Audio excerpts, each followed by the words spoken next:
இன்றைக்கு ஸ்ரீரங்கத்துல சனாதன வழக்கறிஞர்கள் அமைப்பு அவங்களுடைய முதன்மை நிர்வாகிகளுடைய கூட்டம் நடைபெற்றது. அதுல சனாதனி என்ற முறையிலும் சரி, சட்டம் படித்தவள் என்ற முறையிலும் சரி நானும் பங்கு பெற்றேன். இத நம்முடைய இந்து மக்கள் கட்சி அர்ஜுன் சம்பத் அவர்களும் குருமூர்த்தி அவர்களும் தான் வந்து ஆர்கனைஸ் பண்ணியிருக்காங்க. அர்ஜுன் சம்பத் அவர்களும் குருமூர்த்தி அவர்களும் இதுக்கு முன்னாடி ஒரு கூட்டத்தை ஆர்கனைஸ் பண்ணாங்க. ஒரு கூட்டத்தை ஆர்கனைஸ் பண்ணாங்க. அது நவம்பர் 3ஆம் தேதி. அன்னைக்கு நவம்பர் 3ஆம் தேதி நிறைய விஷயங்களை நாங்க பேசினோம். ஆனா அதுல கஸ்தூரி பேசாத ஒரு விஷயம்தான் மிகப்பெரிய செய்தி ஆயிடுச்சு. அதனால இன்னைக்கு மறுபடி அந்த விஷயங்களை ஆக்கப்பூர்வமாகவும் சட்ட ரீதியாகவும் எப்படி அணுகுவது அப்படிங்கிற விஷயங்களை இன்னைக்கு நாங்க வந்து விவாதிச்சிருக்கோம்.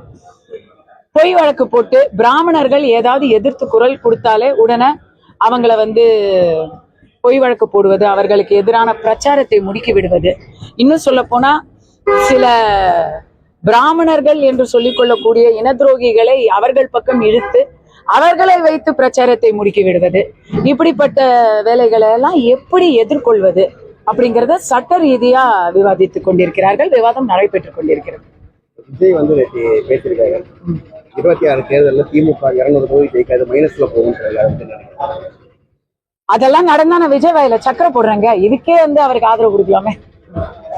திருமாவளவன் கூட்டணி விட்டு வெளியே வருவாரா பேசியிருக்காங்க. என்ன கேளுங்க. அதாவது திருமாவளவன் வந்து கூட்டணி விட்டு வெளியே வருவார், ஒரு நிர்பந்தத்தின் காரணமா தான் இந்த நேற்றைய நிகழ்ச்சியில அவர் கலந்துக்கல அப்படின்னு சொல்லி விஜய் பேசியிருக்காரு.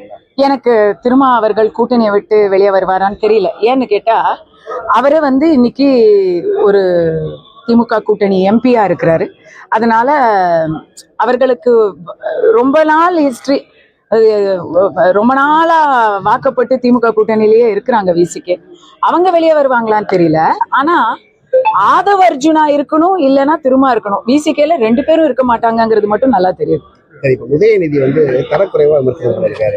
ஆதவ அர்ஜுனாவையே அநாகரிக வார்த்தையில பேசியிருக்காரு.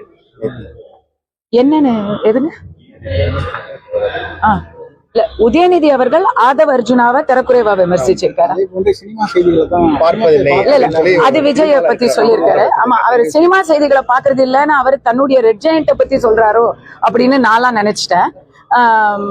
உதயநிதி அவர்களுக்கு தரைக்குறைவா பேசுறதுங்கிறது ஒன்னும் புதுசு இல்லையே.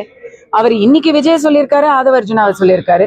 அதுக்கு முன்னாடி சனாதனத்தை சொன்னாரு, அதுக்கு முன்னாடி ரஜினிய சொன்னாரு. அவர் அடிக்கடி சொல்றது தானே, ரிப்பீட் ஆஃபெண்டர் அவரு. விஜய் அவருக்கு வந்து தற்போது இந்த அரசியல் எதிரியா திமுக சொல்லி இப்ப அவருக்கு போயிட்டு இருக்க பாதை சரியா இருக்கு அப்படின்ற மாதிரி அவருக்கு எடுத்துக்க முயற்சி. ஆக்சுவலி அது பெரிய ஜாக்பாட்.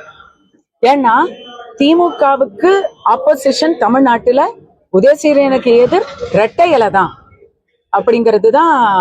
என்னைக்குமே 60 ஆண்டு காலமா இரட்டை இலை உதயசூரியன் அப்படிங்கிறது தான் இருந்துச்சு. அதுல இன்னும் சின்னமே வாங்கல. என்ன சின்னம் எதிராக வரப்போதும் கூட தெரியல. விஜய முன்னிறுத்தி திமுக வந்து அதிமுக உடைய வீச்சையும் அவர்களுடைய உண்மையான முகத்தையும் மறைக்கிறாங்க. இது ஒரு வியாபார தந்திரம்.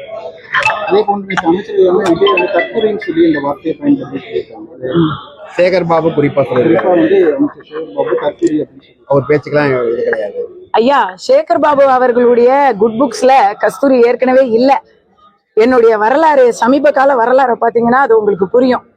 அதனால அவரை பத்தின கேள்விக்கு நான் வந்து கடந்து போறேன், பதில் சொல்றேன்.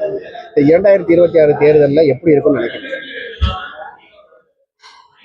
இன்னும் ஒரு 3 மாசம் போகட்டுமே, சரியா சொல்லுவோமே. இப்ப வந்து கூர்ந்து நானும் கவனிச்சுக்கிட்டு இருக்கேன். ஒண்ணு மட்டும் தெரியுது, ஒரு கட்சி கூட்டணிக்கு எதிரா அனைத்து கட்சிகளும் தனித்தனியா போராடிக்கிட்டு இருக்காங்க. இப்ப அந்த அனைத்து கட்சிகளும் ஒரு குடைக்கு கீழே வந்தா மக்களை பொறுத்த வரைக்கும் இன்னைக்கு எல்லா பிரச்சனைகளுக்குமே ஏதோ ஒரு இடத்துல ஆளுங்கட்சி காரணங்கிற மனநிலைக்கு வந்துட்டாங்க. இந்த வெள்ளம் வந்துச்சு பாருங்க, இந்த வருஷம் நான் வந்து இதை ஆதாரத்தோட சொல்றேன். என் வீட்டு ரோட்லயே நடக்குது. சமீபத்துல வந்த வெள்ளத்துல 4000 கோடிக்கு பைப்பு போட்டாங்க இல்லையா? அந்த 4000 கோடி பைப்பு வேலை செய்யல. அதுக்கு பதிலா ஆனா அடுத்த நாளே தண்ணி எல்லாம் வடிஞ்சிருச்சு. அடடா, அடுத்த நாளே தண்ணி வடிஞ்சிருச்சு. அப்போ அவங்க திட்டம் தான் காரணமான்னு பார்த்தா அது இல்ல. மூளைக்கு மூளை, ரோட்டுக்கு ரோடு, ஜெட்ராடையும் மோட்டரையும் வச்சு எல்லாத்தையும் பம்ப் அடிச்சு விட்டாங்க. அப்ப அதை பேசாம 4000 கோடிக்கு பம்பு மிஷினே வாங்கி போட்டுருக்கலாமேங்க. இந்த மாதிரிதான் இது வந்து ஜனங்க எல்லாருக்குமே தெரியுது. நாங்க இருக்கிற ரோட்ல நான் மட்டும்தான் இருக்கேனா, அங்க 1000 பேர் இருக்கிறாங்க அந்த ஏரியாவுல, எல்லாருக்கும் தெரியுது. எல்லாருமே வெறுப்புல இருக்காங்க. அதை மீறி திமுக ஜெயிக்கணும்னா இன்னைக்கு எல்லாரும் தனித்தனியா இருக்காங்க பாருங்க, அப்போ திமுக ஜெயிப்பாங்க. அதனால அவங்க விஜயை கொஞ்சம் அப்படி உசுப்பேத்தி விடுறது, இபிஎஸ் உசுப்பேத்தி விடுறது, அண்ணாமலை அவர்களை உசுப்பேத்தி விடுறது, இப்படி அப்படி பண்ணி டிவைட் அண்ட் ரூல் பண்ணிக்கிட்டு இருக்காங்க. சீமான் அவர்கள் ஏற்கனவே சொல்லிட்டாரு, எங்கேயும் போக மாட்டேன், நான் தனியா நிப்பேன்னு. நான்லாம் வந்து எனக்கு வந்து நான் உள்ள போனப்போ முதல் ஆதரவு குரல் கொடுத்தது சீமான் ஐயா. அண்ணன் சீமான் அவர்களுக்கு நான் வெளியே வந்து நான் நன்றி சொன்னேன். அந்த நன்றியோட வெளிப்பாடா சொல்றேன். அவர் என்ன திட்டுனாலும் பரவாயில்ல. எல்லாரும் சேர்ந்து மக்களுடைய ஒரே ஆசை திமுகவை வெளியேற்றணுங்கிறது. அதை பண்ணிட்டு அதுக்கப்புறம் உங்களுடைய கொள்கையை பாருங்கன்னு நான்லாம் சொல்றேன்.